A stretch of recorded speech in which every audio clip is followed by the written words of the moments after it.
شايفين العظمة، شايفين الجمال، شايفين الحلاوة، شايفين العوامات، شايفين لقمة القاضي، شايفين الزلابية بكل المسميات العربية. هنعمل مع حضراتكم الجمال اللي انتوا شايفينه ده. ما شاء الله، لقمة القاضي شرب عسلها، الشكل الطعم ولا أروع. هنبدأ مع بعض. بسم الله الرحمن الرحيم. كل عام وأنتم بخير بمناسبة شهر رمضان الكريم. أعاد الله علينا وعلى الأمة الإسلامية بالخير واليمن والبركات. اللهم صل وسلم وبارك على سيدنا محمد وعلى آله وأصحابه أجمعين. إن شاء الله هنعمل مع حضراتكم العوامات. هنعمل مع بعض كوباية دقيق ربع كيلو يا جماعة بطريقة سهلة بسيطة. معانا ربع كيلو مية أو 250 مللي مية، عليها 5 جرام نشا، 5 جرام سكر، ذرة ملح 2 3 جرام. وهنكتب المقادير في صندوق الوصف. ومعانا 3 معالق زيت حوالي من 35 مللي، وهنقلبهم مع بعض زي ما حضراتكم شايفين. طريقة سهلة جدا وبسيطة. وربع كيلو دقيق، 250 جرام دقيق، هنقلبهم مع بعض. اهم حاجه نجاح الزلابيه يا جماعه في الخطوه اللي هتيجي دي. بعد ما حطينا المقادير زي ما انتم شفتوا بطريقه سهله بسيطه، هي الخطوه اللي جايه دي اللي احنا هنعملها دلوقتي ديت، اللي هي لت العجين او ان هو خض العجين. هي دي نجاح الزلابيه. لازم نعمل عرق للعجينه اهو بالطريقه اللي انتم شايفينها دي. هنبدا نخض العجينه كده كويس جدا لحد ما تبدا تعمل خيوط، اللي هي العروق اللي هتعملها ديت هنشوفها مع بعض. دي كده الزلابية نجحت يا جماعة بالخطوة دي. دي أهم خطوة في نجاح الزلابية، ودي بقى هي دي النجاح بتاعها. سيبكوا بقى من العيارات بتاعتها أو من الخامات بتاعتها، لا، هي النجاح كله في الخطوة دي. دي بس عشان تبقى حضراتكم عارفين، احنا بنقول لكم على كل التكات اهي. بعد ما خضناها كويس بدأت تعمل عروق يا جماعة. هو ربع كيلو دقيق تعمليه في 10 دقايق، مش هياخد معاك حاجة. يتضرب كويس كده زي ما حضراتكم شايفين. اهم حاجه طبعا يا جماعه والله ايدينا نضيفه وبنشتغل بايدينا، اني ما اعرفش اشتغل بجوانتي ويفضل يلزق في ايدي زي كده.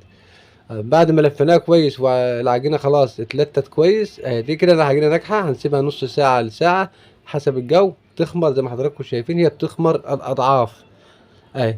شايفين يا جماعه؟ بنبدا نهبط بعد الخميره زي ما حضراتكم شايفينها كده، نهبطها. شايفين الخيوط اللي فيها دي؟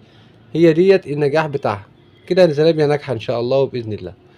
هنبدا نهبطها كويس زي ما انتوا حضراتكم شايفين كده اهوت. وهنبدا نجهز الزيت اللي على النار سخن طبعا.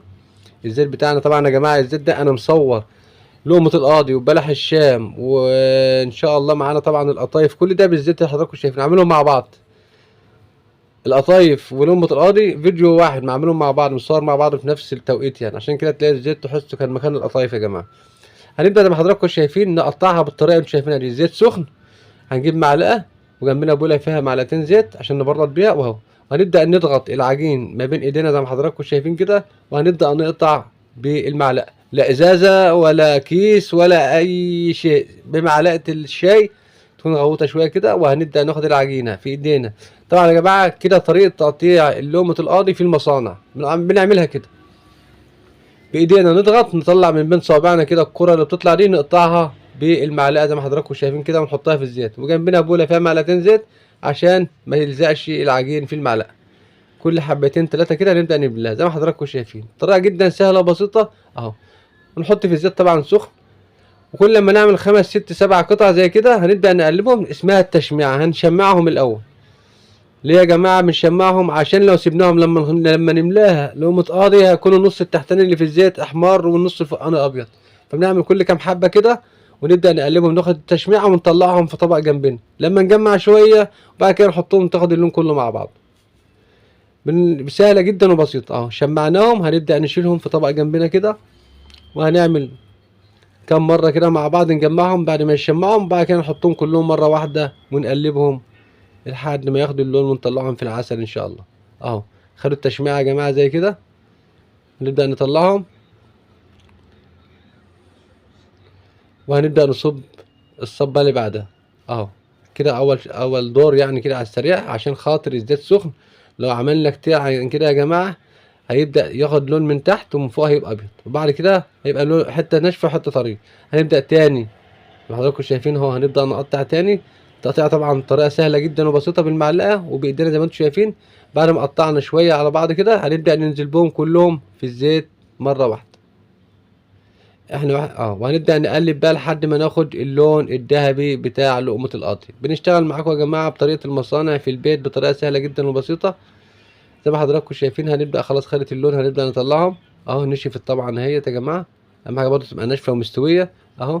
والعسل جنبنا طبعا يا جماعه. انا عامل العسل اللينك بتاع الشربات ده انا لسه عامله عشان اعمل فيه التلات اربع فيديوهات اللي هم بتوع القطايف وبلح الشام ولقمه القاضي وصوابع زينب.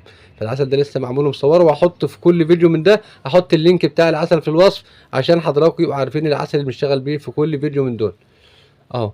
طبعا بعد ما شربت يا جماعه شايفين اللون بسم الله ما شاء الله ولا اروع من كده، حاجه ما شاء الله. لقمه القاضي طالعه بالجمال والحلاوه والطعامه اللي انتم شايفينها دي، حاجه عظمه بجد. ان شاء الله اللي بيشوفنا لاول مره وشاف الفيديو لو عجبكم ما تنسوناش من اللايك والشير الجميل بتاعكم، لان طبعا ده هيشجعنا على فيديوهات كتير. وسامحونا ان احنا مقصرين في الفيديوهات لان احنا والله مضغوطين في شهر رمضان جامد. طبعا هي شاربه العسل من جوه يا جماعه بسم الله ما شاء الله اهيت. طبعا احنا هنضغط من شاربه عسل كويس اهي، بتشر عسل يا جماعه. اذا عجبكم الفيديو ما تنسوش من اللايك والشير الجميل بتاعكم. شكرا لكم والسلام عليكم ورحمه الله وبركاته.